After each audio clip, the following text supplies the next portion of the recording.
जिंदाबाद जिंदाबाद हमारी एकता जिंदाबाद जिंदाबाद जिंदाबाद यूनिवर्सिटी अथॉरिटी मुर्दाबाद मुर्दाबाद मुर्दाबाद यूनिवर्सिटी अथॉरिटी मुर्दाबाद मुर्दाबाद मुर्दाबाद वाइस चांसलर मुर्दाबाद मुर्दाबाद मुर्दाबाद। दिल्ली विश्वविद्यालय प्रशासन ने एक ई टेंडर जारी कर दिया है, जिसमें 20 पदों पर क्लर्क, 60 पदों पर एमटीएस तथा 100 पदों पर लैब असिस्टेंट के लिए आवेदन मांगा गया है।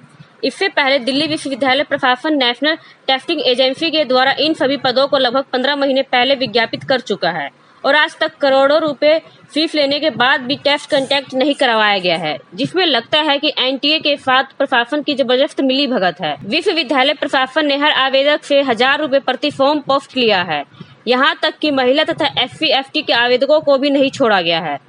विश्वविद्यालय तथा कॉलेजों में लगभग 3000 कर्मचारी 15 से 20 वर्षों से अपनी सेवाएं विभिन्न पदों पर दे रहे हैं, लेकिन जो कर्मचारी पिछले 15-20 वर्ष से विश्वविद्यालय तथा कॉलेजों में लगभग हर फीट का काम कर चुके हैं, उन्हें नियमित न कर विश्वविद्यालय प्रशासन नए फरमान जारी कर रहा है। जो अभी प्रधान जी ने बताया, पिछले 11 जुलाई को वाइस चांसलर और रजिस्ट्रार के मार्फत जो है एक नोटिफिकेशन निकाला गया ई टेंडरिंग का, क्योंकि आज से पहले हमने जो है 8 और 9 तारीख को हमने एक धरना किया था, जिसमें हमारी अन्य डिमांडें थी। जैसे हमारा कंप्रेसर ग्राउंड का जो हमारे साथी हैं जो 2004 से परमानेंट नहीं हुए, उनका मुद्दा था, वो मुद्दा इन्होंने माना।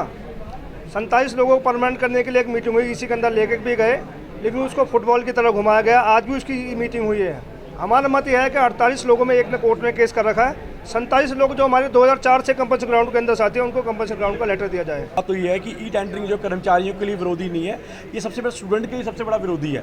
आप देखिए डिसक्वालीफाइड में जिसको नॉलेज ही नहीं होगी डिपार्टमेंट की कैसे हैंडल करना है, लैब को कैसे चलाना, उसको वीकर का नहीं पता, किसी का पता नहीं है, तो क्या होगा, लैब के अंदर दुर्घटना घटेगी। कोई बच्चा, मुझे बताइए, अगर दिल्ली यूनिवर्सिटी में एडमिशन ले रहा है तो कितना टॉपर बच्चा होगा हमारा वो, अगर कोई मिस हैपनिंग होगी, कोई दुर्घटना घटेगी उस लैब के अंदर, उस जिम्मेदारी किसकी होगी? अब मुझे बताइए, आप उसकी गुणवत्ता बिल्कुल खत्म हो जाएगी लैब के अंदर जो है। और क्यों? क्योंकि उस टाइम तो ई टेंडरिंग है, जिस मर्जी को ले लिया, उसको कोई रूलेशन का नॉलेज नहीं है, कुछ नहीं है, उसने तो पैसे कमाने हैं। तो ये सबसे बड़ा नुकसान जो हमारे स्टूडेंट के लिए बहुत ज़्यादा दिक्कत आने वाली है। और साथ साथ में जैसे हमारा JCT है, अब JCT के अंदर भी वही चलेगा, कोचेज़ की नॉलेज नहीं होगी, कुछ नहीं होगा, ना टाइपिंग नॉलेज होगी, ना कुछ होगा, वो बंदा बैठा देंगे। अब उससे क्या होगा कि जो काम करने का स्तर है, जैसे कि हमारी फाइलिंग है, कुछ भी है, वो हो ही नहीं पाएगा।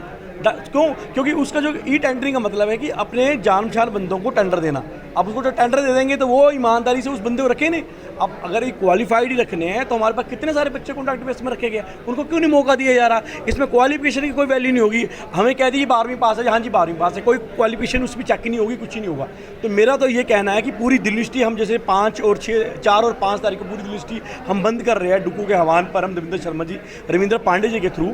तो हम ये चाह रहे हैं इसको भविष्य में जो है, ये आने वाले टाइम हम कंधे से कंधा मिलाएंगे सारी संस्थाएं जो है। कहीं ना कहीं दिल्ली सर उसमें आज हमने मीटिंग ली है, उसमें डिसाइड कर लिया गया है कि भी हम 2 दिन का प्रोटेस्ट करेंगे, उसके बाद हम फिर अपने जो ना ये एग्जीक्यूटिव की मीटिंग करेंगे, उसमें फिर जो भी आगे डिसीजन लिया जाएगा वो करेंगे। हम इसका पूरा विरोध करेंगे, ये बिल्कुल गलत है, ये बिल्कुल निजी हाथों में पैसे देने वाली बात है और हम जो ना बिल्कुल इसको कैंसिल करवा के ही लेंगे। हमारी एकता है, हम बहुत सारे कर्मचारी हैं, हम सब मिलकर इसका विरोध करते हैं और धन्यवाद आप। हमारी मीटिंग का एजेंडा था, यूनिवर्सिटी ने पीछे 7 जुलाई को ई टेंडरिंग सिस्टम लागू कर दिया यूनिवर्सिटी के अंदर, जो कि यहाँ पे पहली बार हो रहा है। इन्होंने ई टेंडरिंग के जरिए 100 पोस्ट लैब अटेंडेंट की, 60 पोस्ट MTS की और 20 पोस्टें क्लर्क की भरने का इन्होंने ई टेंडर जारी कर दिया है।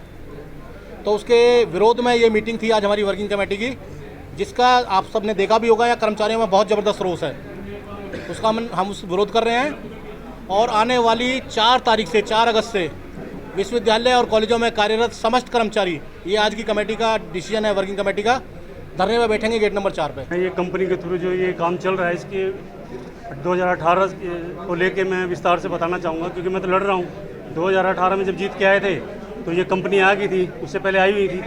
तो वो जो है अपने 7 बंदे लेके आती हैं, जो पहले कार्य कर रहे थे उनको हटा दिया जाता है, 20-20 हज़ार रुपये उनसे लेते हैं। अगर जो वो उनको नौकरी ड्यूटी देने का मन नहीं होता तो उनको हटा देते हैं फिर। तो ये तो चल ही रहा है। अभी जो है दौलत राम कॉलेज के अंदर ही कंपनसेट पे एक लड़की लगी हुई थी, कंपनसेट पे अनुकंपा के आधार पर लगी, जबकि नहीं हटाया जा सकता, उसको भी कंपनी में दे दिया गया है।